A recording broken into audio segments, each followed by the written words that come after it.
Hey guys, it's Brandon, aka B.Rich Beauty, aka your beauty best friend, and happy Friday, y'all! It finally happened last night, and we're going to talk about it today. The Ashanti and Keesha Cole versus battle. We're talking about it, and you know we have to talk about the inauguration, all the looks, fashion, and music. So you know what to do. Grab your tea, grab your beverage, let go.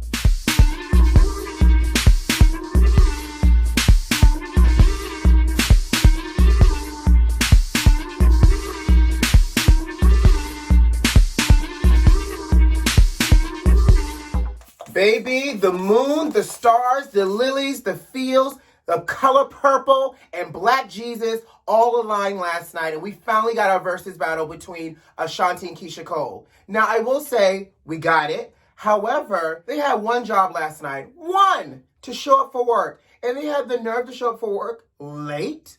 Not only did they show up to work late, they actually might have beat the record of lateness for Lauryn Hill and Erykah Badu, because y'all know Erykah Badu is notorious for showing up late too. I think if you add Lauryn Hill and Erykah Badu combined last night, we got the equivalence of that in terms of tardiness and lateness for work with Ashanti and Keesha Cole. Now I will say this, relative to Keesha Cole's, Ashanti showed up on time, but Ashanti was still late because Ashanti did not come on my screen until 8:56 p.m. and Keesha Cole's walked into the building at like 9:20. Excuse me? Now, I'm going to say this also as a little bit of disclaimer because you know I'm your beauty best friend. Ashanti looked gorgeous. Apparently, the theme was black hair and black outfit, but Ashanti had on these short shorts and this cute little black blazer. Makeup was phenomenal. A nice smoky eye and a nude lip, and her hair was laid. Keesha Cole, on the other hand, well, Keesha didn't look bad. She just looked like Elvira's black cousin. Like, she came in with... It looked like her weave down to the back of her kneecap, these parachute leather type of pants, and a bustier bodice that was not flattering. And you could tell she was uncomfortable because at some point she started holding herself together. Like it was this weird dip and cut. It looked like one of those special V's that you make when you're writing in cursive. And all you saw was just her boobs and the way. And here's the thing, because I don't know a lot about breast augmentation or anything like that, but the way they was sitting in this bustier, they almost looked a little swollen as if she may have gotten some work done, allegedly. And if they were still a little puffy and swollen, but the way they were sitting with this bustier just was not flattering, and you could tell she was uncomfortable. But enough about their fashions. Hair and makeup looked great. I will say they both equally look great. Keesha had on a very neutral eye and a neutral lip, and again, her Elvira wig. Now, here's where I take issue. Ashanti hopped on the line at 8:56 talking about, hey guys, I'm here. I'm going to hold it down. My sis is having a little bit of technical difficulties. She'll be here shortly. Technical difficulties? First of all, you got to love the internet because the internet was like, what technical difficulties? She just had to show up to the living room. Obviously, it looks like they did not film this in their homes. But I'm just saying, what technical difficulties, sis? She's not here. We got the broadcast. To me, technical difficulties would be if we didn't get the feed live from where Keesha Cole was going live from, but we saw where Keesha was going live from, and she was not there. That's not a technical difficulty, sis. That's just being late. And then, here's the other thing. Keesha finally shows up at 9:20 and has the nerve to show up not even with a half an attitude, but a whole attitude. A whole attitude. Walked up into the room, had the nerve to say, good evening, and then sit down and talk about, all right, are we ready to get started?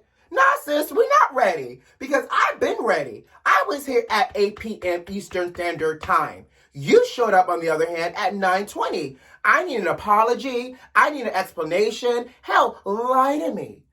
Tell me that traffic was on the 405. Tell me you got caught in between kitchen and living room in a traffic jam and you couldn't get here. Tell me that you were maybe held hostage. Tell me that your Uber broke down on the way to the studio for this set tonight. Give me something, but don't show up with all the attitude thinking you in the right, sis, and you had all of us waiting, and then just going to give me a stale, good evening. Are we ready? No, I'm not ready. Fix your face, Keesha, and check your attitude.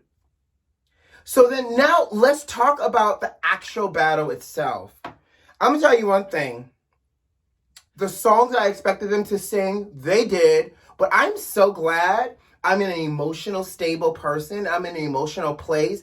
Because at some point of that battle also felt like it was a battle of who was hurt the most. Between those songs and those stories. And look, can we also talk about, I guess, people now need versus training because their transitions to their songs were horrible. Not only were the transitions to their songs horrible, apparently no one took a lesson from Brandy. She showed up with a book of transitions. Keesha and Ashanti needed their own book of transitions because it was like a cold, hard stop. It was like when you learn how to drive a stick and you're like, Not only was it like a the energy also felt off between the two. And I don't know if you guys caught, but it was almost like a lot of side talking and a lot of distraction. And you know, it's almost like that type of fluster thing that you have and you can't get centered and focused because you're so thrown off by something else that has happened. Again, maybe the reason why Keesha was late, her mind was not in the game. But if you notice, like when Ashanti was playing her songs, Keesha was doing a lot of side talk. Keesha got up a few times to do whatever. I don't know what she was doing on the sidelines, child. But she would get up and do a lot of sideline activities and then come back. And then when Keesha was singing, Ashanti was on her phone. Sis, this is a paid gig.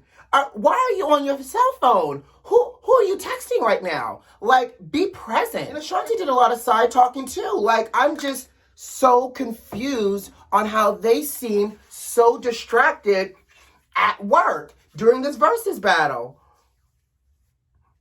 Now, I will say this, and I want to be fair. At least they attempted to sing their songs, but it also sounded like they didn't have a proper sound check because every time one of their songs played, it was, can you turn it up? Can you turn it up some? Oh, you got to make this louder. Oh, turn that down a little in my ear. What?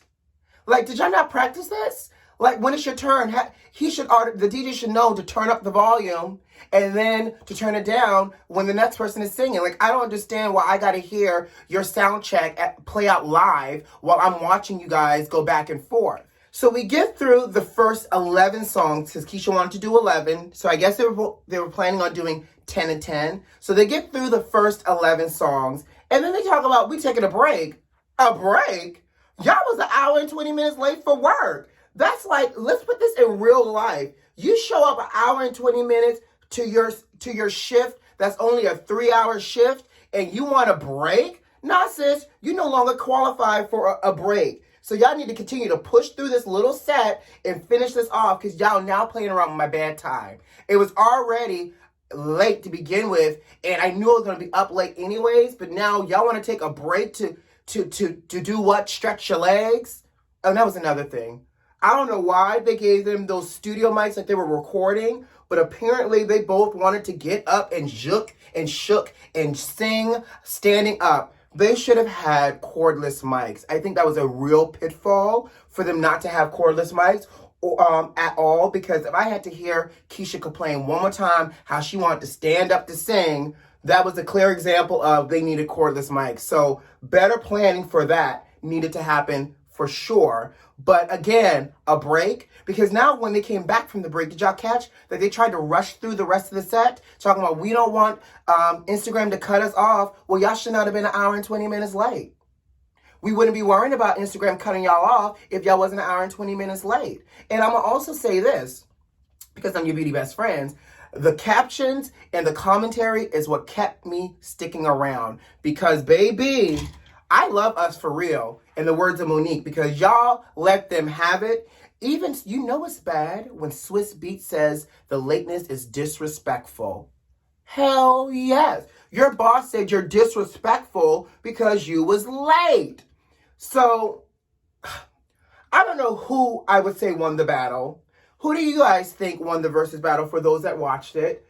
Actually, you know what? I know who won the versus battle, and I know who was the MVP. Doritos. Because if I also had to hear one more time, sponsored by Ciroc and Doritos, and this is a Doritos choice pick, I didn't know a chip could choose a song, but okay. And apparently Dorito invested some money in their songs that if you notice that they played each one of their songs twice that night, almost like when you're at a club and it's a sponsored event and you got that one single that the record label is trying to push. Well, that happened last night, child, and they hid it behind Dorito. So Dorito was the MVP. Dorito won because Dorito got everything that they needed to get out of this. They got their music played, they got their product placement, and we was left with an unorganized, attitude-filled, slightly boring at time, emotionally unstable versus battle. Child, I feel like I could have had a V8 and just caught some of the highlights today, but I said, you know what, I'm gonna watch this so we could talk about it together because we've been talking about this anticipated versus battle for since November. So that's all I have to say about it. Y'all let me know what y'all thought, and let's move on into this inauguration because that's where I found so much joy on Wednesday. So I'm gonna start first with the forever First Lady and forever President of ours, Barack and Michelle. Let me tell you something. Auntie Michelle, her hair and her makeup is literally trending. Her hair was heard and seen around the world. Auntie Michelle stepped out in a black designer, Sergio Hudson, in this monochromatic Oxford blood outfit from the coat to the turtleneck to the high-waisted pants and the belt. Look, she stepped out looking like a tall glass of beet juice, honey. And I like beet juice, so that's a compliment. Michelle's makeup looked gorgeous. That hair had body yada yada yada yada yada yada yada yada yada yada yada yada yada yada. That hair was laid. Okay? Not only was the hair laid, I felt like Michelle and President Obama should have walked out when they said, ladies and gentlemen, the honorary President Obama and First Lady Michelle Obama. Their song should have been Beyonce's version of Before I Let Go. Because the way they walked down that Capitol hallway, and Michelle had her swish and her swag happening, and Barack had her on his hand, and they were swagging it down the hallway. They looked like your favorite aunt and uncle that showed up at the family reunion. And you're like, hey, auntie, hey, uncle. They gave us America life. And I'm telling you, if I did not love them more prior to this, I don't know how I could love them even more. They're officially friends, family, aunt, uncle, cousin. There are officially all of that, all the above. They're officially all of that in my head. Our Madam Vice President wore another black designer, Christopher John Rogers, who's from Baton Rouge, Louisiana. She wore that beautiful purple outfit. It was so refreshing, and don't get me wrong, I'm not being sexist here. I love Kamala when she wears her pantsuits. I also love her in a dress as well, and she looked gorgeous. Her hair also was too cascading. Makeup was nice and clean, very Kamala, and very appropriate, very vice presidential, very presidential, period. And I loved everything about what they chose to put Kamala in, because the color purple, honey, that's regal. That was intentional. That's royalty right there for us in the making. And so Kamala's outfit looked great. She got sworn in. Let's talk about Lady Gaga, because Gaga sang the national anthem. And let me tell you something. Gaga will never be a Whitney Houston when it comes to the national anthem, but Gaga showed up as Gaga. She gave you her polished, classically trained voice for that national anthem. She had her gold microphone that was corded, and Mama gave you one of these cords and one of these standbacks, very dream girl, by the way, and she sang her national anthem. She looked dead in the camera. She brought her support animal with her bird on her chest, that lovely dove, because dove stands for peace, and the dove was holding an olive branch in its mouth. She brought her, like I said, her emotional support animal with her, and her dress was everything. It was Scarapelli. I hate if I'm mispronouncing it. I'm sorry. It's a French brand, but the designer is Italian. And that top bodice piece, that big flowy red bottom, Gaga served. She ate it. When I tell you Gaga showed up and showed out for that outfit in that song. Miss Jenny from the block, Miss J-Lo herself, she sang as well at the inauguration. She sang This Land Is Your Land, and then we slipped into America the Beautiful, and then also inserted a little Let's Get Loud and a little Spanish as well, which I thought was cute. But I will say this, you gotta love the good old internet, honey. I think I saw a meme that says, I need to be in the room like J-Lo is to get jobs I'm not qualified for. And I'm not saying J-Lo was not qualified for the inauguration to sing there, but I will say that she brought a certain level of singing capabilities to that. And I can appreciate her little Let's Get Loud before she went into America the Beautiful. But J-Lo looked great as per usual. And let me clarify this. Her hair looked amazing. She was wearing ready-to-wear Chanel, which was beautiful. Her eye makeup, though, I was like, J-Lo, girl, did you do this yourself on the metro to the Capitol? Like, it just wasn't balanced. It was a little dark on one side. The silver on her eyelid was a little bit, it was wider on one eye than the other. I have never seen her eye makeup look that unpolished, especially for it to be J-Lo. But I will say, what Mama does get right each and every time is that bronzer, honey. That face was bronze boots, baby. And she, again, she looks good. Her and A-Rod both look good. I would mention Bernie Sanders, but listen, the internet has done the job for all of us. So I'm just going to say Bernie looked like he showed up with a to-do list to do some things right after the inauguration. And I think it's funny that Bernie is now viral. But let's move into the inauguration evening, like the virtual inaugural ball, because there were some notable performances I want to talk about. First off, John Legend looked amazing in his camel colored jacket, but most importantly, he sounded phenomenal. He sang Feeling Good by Nina Simone, and he started off a cappella, then he played the piano with it, and his vocals were crisp in that DC crisp air. His vocals were warm against that DC crisp air, and he sang the panties off America, I'm gonna tell you that much. He sounded amazing. And I think the capstone for me was Katy Perry. Her outfit was gorgeous, and she sang her song Fireworks to a beautiful display of fireworks happening in DC. It was like the perfect patriotic moment. It made us feel like a new dawn, a new day. We were feeling good. Kamala looked amazing. She changed outfits for her speech. It was just a beautiful day. I don't know about you, but I had my TV on CNN all day long. And I ended the night tired, but it was a good exhaustion because we now know that the country's turned a page. And, I don't know about y'all, but I feel like Whitney Houston and Waiting to Exhale. That's how I felt. By the way, Vogue is eating a little bit of crow. They've decided to take the digital copy of Kamala's issue for Vogue, and they're going to do limited prints for that because you know they got a lot of backlash about that pink and green background. So they're going to do the tan background with Kamala in the blue suit for a limited edition. And they said because of the historic inauguration, they've decided to do a limited print for that. Okay.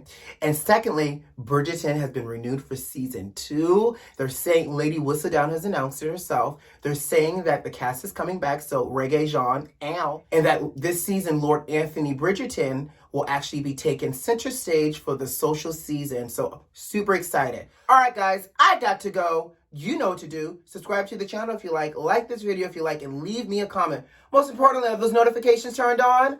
I hope so. Ooh, child, y'all have a good weekend because I'm going to see you on Monday. Who loves you? I do.